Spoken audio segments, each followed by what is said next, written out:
Valérie Pécresse est notre invitée, présidente de la région Île-de-France. Bonjour. Bonjour. Merci d'être avec nous. Les violences du 1er mai, Valérie Pécresse, est-ce que l'État a failli?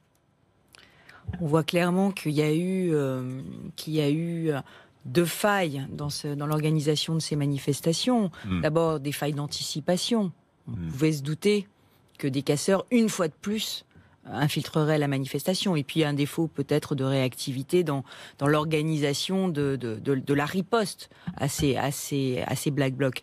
Mais plus concrètement, moi je crois qu'aujourd'hui on a deux maillons faibles dans l'affirmation de l'autorité de l'État. Un premier maillon qui est la question de la fouille des sacs. Vous savez que dans l'état d'urgence, on peut fouiller les sacs. Aujourd'hui, on est sorti de l'état d'urgence. Ça ne veut pas dire qu'on ne doit pas rester dans un état de haute sécurité.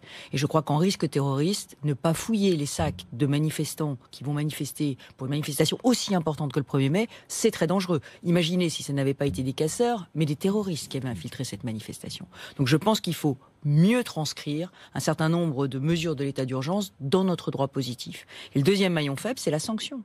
J'ai entendu le Premier ministre se féliciter du fait que 109 personnes allaient être mises en garde à vue. Il a dit, je crois... Étaient en garde à vue et beaucoup ont été libérés depuis. Bah c'est ça. Il a dit, ça leur fera du bien de passer quelques heures en garde à vue. Les policiers ne sont pas là pour mettre les gens en garde à vue. Les policiers sont là pour qu'il y ait une sanction appliquée, une sanction ferme. La difficulté, c'est de prouver la responsabilité de chacun dans ces actions. Et les policiers et les magistrats le disent.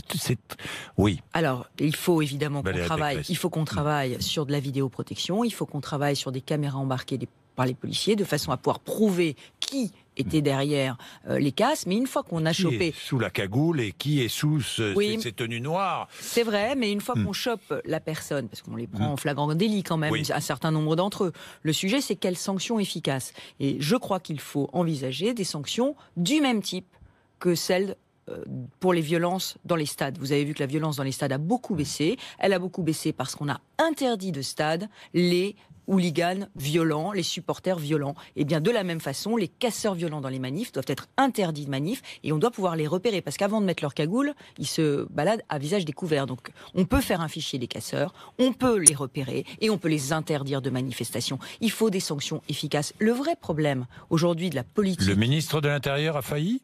Le vrai problème aujourd'hui de la politique française, c'est sur le respect de l'autorité de la loi. Cette autorité de la loi, elle nécessite un volet sanction. Nos policiers sont épuisés de devoir faire régner l'ordre et ensuite de voir, que la plupart des personnes qu'ils arrêtent 24 heures plus tard, sont à nouveau dans la rue. Donc le volet sanction, le volet aussi réarmement pénal, le volet prison, le volet exécution des peines, tout ça, c'est des angles morts de la politique du président de la République et il n'y a pas de vraie sécurité sans sanctions efficaces et proportionnées. Je ne vais pas annuler un déplacement pour ces violences. Je ne suis pas préfet de police, a réagi Emmanuel Macron. Vous comprenez cette réaction? Oui, il n'y a pas de polémique. Enfin, on ne va pas faire des polémiques sur les engagements internationaux du président de la République. Sinon, à ce moment-là, il ne se déplace plus. François Ruffin qui organise sa fête à Macron samedi, c'est ambigu? C'est ambigu, dit le Premier ministre. Ambigu pour vous? Est-ce qu'il faut interdire ce... Et de toutes les façons, on a vu la réaction de Jean-Luc Mélenchon, franchement, surréaliste, parce que la vérité, c'est que... surréaliste, parce que d'abord, il a accusé l'extrême droite, alors qu'on savait pertinemment... Hier matin, il a dit, il a fait amende honorable. Oui, d'accord, c'est l'extrême gauche, et les méthodes de l'extrême gauche, on les connaît. Pardon, Monsieur Bourdin, de vous dire que j'ai été ministre des universités, que je les ai eus en face de moi, que j'ai eu des personnes qui me menaçaient avec des barres de fer, que... les méthodes de l'extrême gauche sont ultra violentes, elles l'ont toujours été, et M. Mélenchon met de l'huile sur le feu en permanence. Donc il ne peut pas à la fois faire de la provocation et dire non, je n'incite pas à la violence. On l'a vu au moment de la loi El Khomri, on l'a vu au moment des lycées. Moi j'ai eu M. Mélenchon en face de moi dans un certain nombre de débats politiques. Je lui ai demandé de condamner les violences et les attaques de lycée. J'avais eu des proviseurs qui avaient été traînés par les cheveux, j'avais eu des professeurs qui avaient été agressés, des agents de gardiennage qui avaient été agressés sait, jamais on n'a obtenu de M. Mélenchon une vraie, claire condamnation des violences, de la casse et du vandalisme. Jamais. C'est ça le vrai visage de l'extrême gauche. La SNCF en grève aujourd'hui et demain, 7e épisode de grève. Je pense aux usagers clients, et notamment en Ile-de-France. Le gouvernement doit maintenant trouver les solutions pour faire cesser cette grève. Il y a rendez-vous lundi, autour du Premier ministre. D'une manière générale... C'est à qui de prendre une initiative? D'une manière générale, oui. Il y a le droit de grève. Et nous y sommes tous attachés, il faut qu'on puisse faire grève. Mais il y a aussi le droit à la continuité des services publics. Et vous savez, dans les hôpitaux, quand on fait grève, on met un brassard et on continue d'apporter les soins aux personnes. Le problème des transports, c'est que c'est pas n'importe quel service public. Le transport, c'est le droit d'aller travailler. C'est le droit. N'existe pas en réalité. Monsieur Bourdin, c'est le droit d'aller travailler. Si le service minimum existe, il a été mis en place par Nicolas Sarkozy. Oui, d'accord. Il existe, il a été, malheureusement, je devrais dire, à peu près respecté en Ile-de-France. C'est-à-dire qu'un train sur 3 ont circulé. Mais ce qu'on voit, c'est que ce service minimum, il n'est pas du tout suffisant.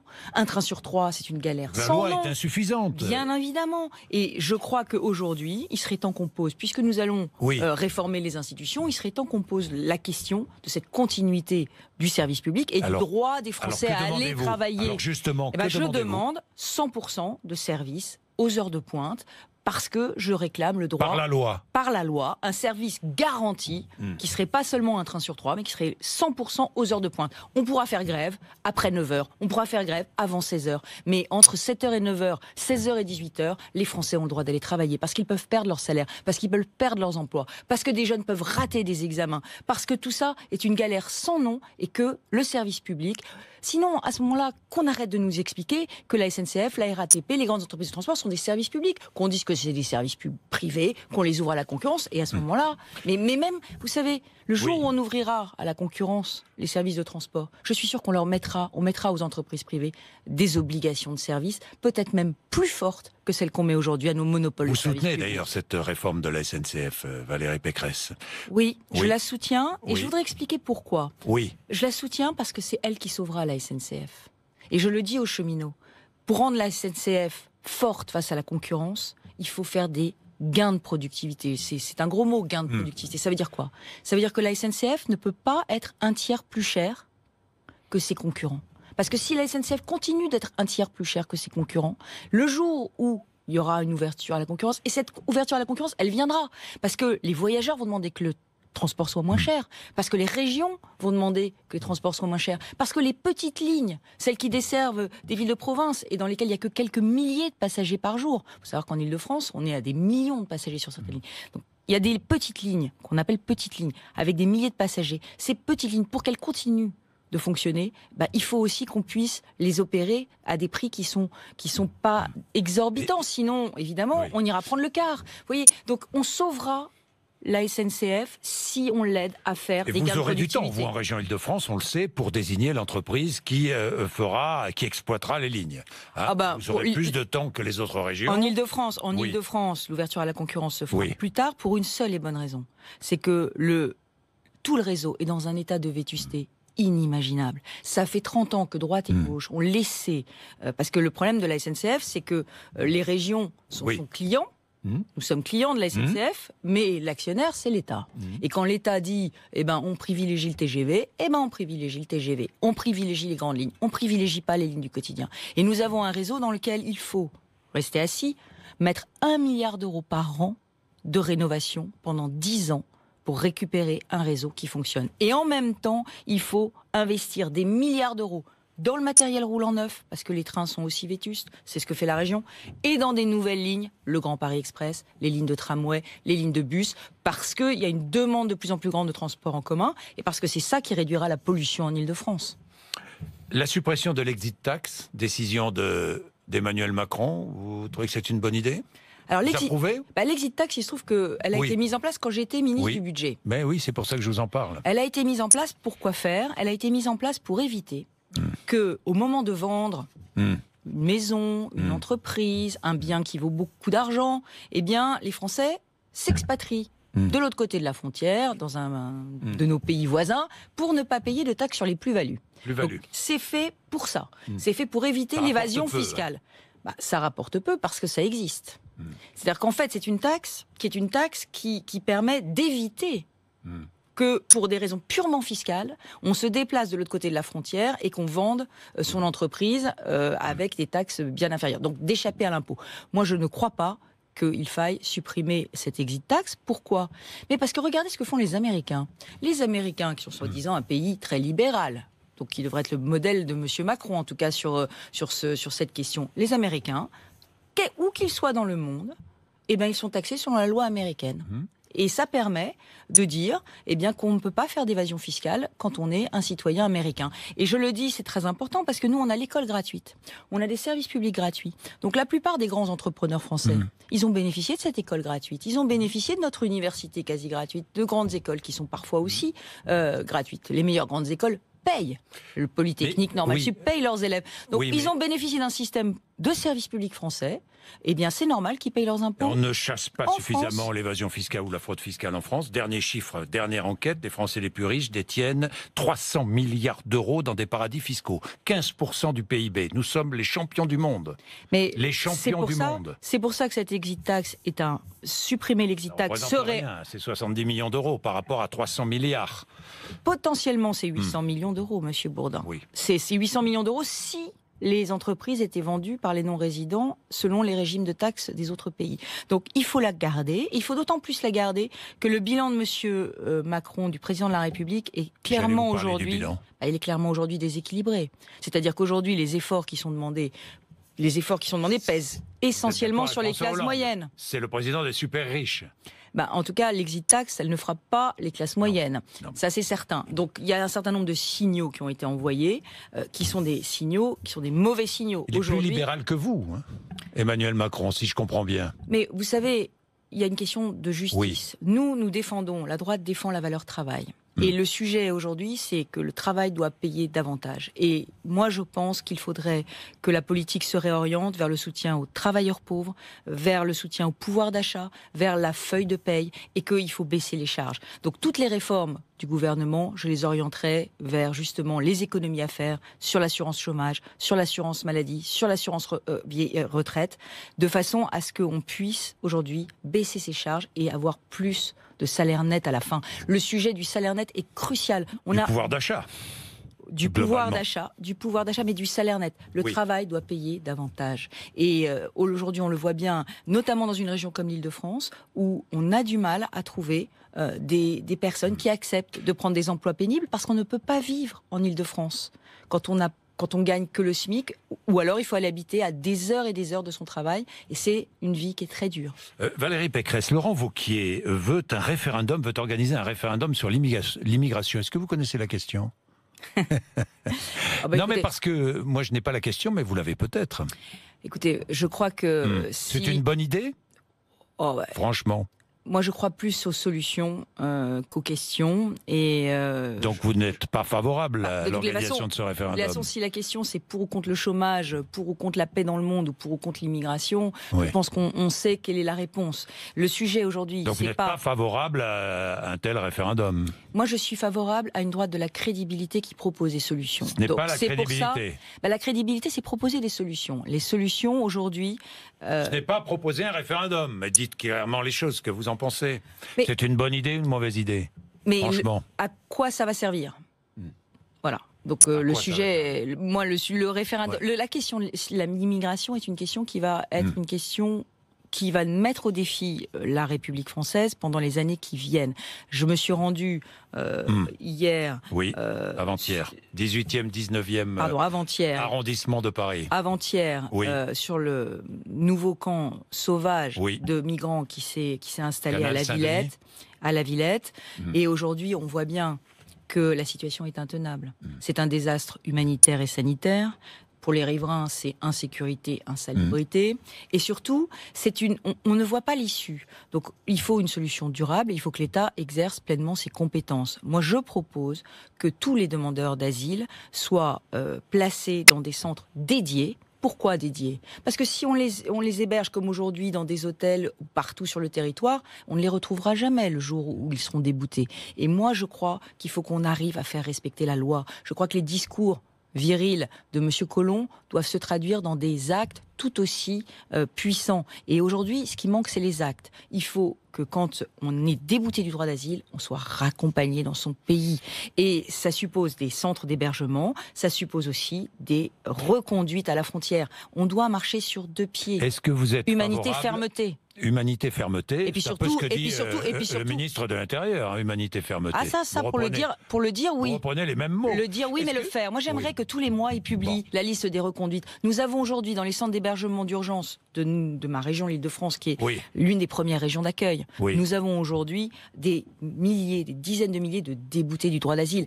Que font ces personnes dans des centres d'hébergement d'urgence? Sur le plan européen, vous proposez une taxe européenne sur les visas et les titres de séjour, comme ça se fait aux États-Unis. Oui, je propose une taxe pour financer le triplement des gardes frontières aux frontières de l'Europe. Parce qu'on voit bien, vous savez qu'on a 50 migrants irréguliers par jour qui franchissent les Alpes aujourd'hui. L'Europe, il va bien falloir que vous définissiez aux Républicains, à un an de l'élection européenne, une position. Vous êtes pro-européen ou pas? Écoutez, moi, je suis fidèle à la droite authentique, qui est pro-européenne, mais qui est aussi euro-lucide. Moi, je pense aujourd'hui qu'il faut qu'on fasse, un vrai bilan de nos lâchetés françaises. Nous n'avons pas su prendre le pouvoir en Europe. Nous ne nous sommes pas donné les moyens de prendre le pouvoir en Europe et d'assumer au niveau européen le leadership qui devrait être le nôtre. Ça veut dire quoi? Ça veut dire qu'aujourd'hui, toutes les administrations de Bruxelles sont dirigées soit par des Allemands, soit, c'est quand même paradoxal, par des Britanniques. Ils ont voté non à l'Europe, mais ils sont quand même dans la Commission européenne parce que quand il s'agit de défendre les intérêts britanniques, ils sont les premiers. Donc nous, il faut qu'on construise un projet qui fasse que l'Europe ne soit plus aujourd'hui un obstacle au rayonnement de la France, mais au contraire un outil puissant d'aide à ce rayonnement. 2 dernières questions. Le plan Borloo qui finalement passe un peu inaperçu. Pourquoi ? Et pourtant, plus de 40 milliards d'investissements, et pourtant.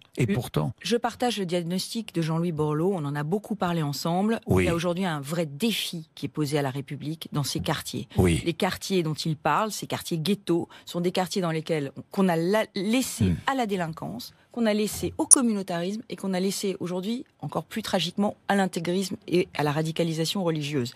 Parce qu'il n'y a plus d'ascenseur social, parce qu'on a trop concentré les situations de détresse sociale au même endroit. Alors, dans le plan Borloo, il y a beaucoup d'idées généreuses. On a travaillé ensemble, d'ailleurs il s'est inspiré d'un certain nombre de dispositifs que nous avons mis en place en Île-de-France, les cordées de la réussite, la charte de la laïcité. Mais le vrai sujet, soyons plus audacieux, soyons plus ambitieux, c'est de casser les ghettos. C'est de poser dans la loi une loi d'airain.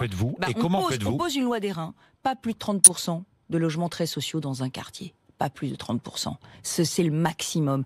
Et on refait des quartiers de mixité sociale. On détruit les ghettos actuels, on reconstruit des nouveaux quartiers avec pas plus de 30% de logement social. Sinon, de toute façon, au-delà... Et les habitants, les écoles ne fonctionnent plus. Vous les logez où? Eh bien, dans des communes, à Neuilly ou ailleurs, dans des communes où il y a peu de logements sociaux. Aujourd'hui, les communes sont toutes en rattrapage de leurs obligations. Bien évidemment, il faut un pourcentage de logement social dans chaque commune, c'est une évidence. Et parce qu'il faut de la mixité sociale. Quand vous avez une école dans laquelle se concentrent trop de difficultés sociales, eh bien, les parents des classes moyennes s'en vont. Et quand les classes moyennes s'en vont, c'est le désespoir qui prend la place. Le désespoir, la délinquance, le communautarisme. Donc, le sujet, c'est de détruire ces quartiers et de reconstruire entièrement. Mais pas à l'identique, pas avec les mêmes populations, avec une population, retrouver le sens de la mixité sociale. Et ça demande une énergie colossale. Et c'est cette énergie-là que les Français attendent de nous. C'est la vraie République dans les quartiers. J'ai une dernière question. Est-ce qu'Anne Hidalgo est un bon maire ? Ça, c'est une question qu'il faut poser aux Parisiens. Je ne suis pas parisienne, comme vous le savez. Enfin, vous je ne suis pas parisienne. De la région. Je crois aujourd'hui. Je crois aujourd'hui qu'il y a une aspiration. Dites-moi ce que vous pensez. Je crois aujourd'hui qu'il y a une aspiration des Parisiens, mais des Franciliens d'une manière générale, à plus de propreté, à plus de sécurité, à plus de salubrité, à ce que les services publics fonctionnent dans Paris. Je pense à Vélib. Donc Anne Hidalgo n'est pas un bon maire. Je crois aujourd'hui qu'il faut mettre toute l'énergie, non pas à faire de la politique à Paris, mais à faire des services publics de qualité. Donc Anne Hidalgo n'est pas un bon maire, à Paris. Si je vous écoute. Je dis ce que je pense avec mon cœur, mais de l'extérieur, comme vous le savez, puisque j'ai la chance ou la malchance d'habiter de l'autre côté du périphérique. Merci Valérie Pécresse. Il est 8h56 d'être venue sur RMC et BFM TV.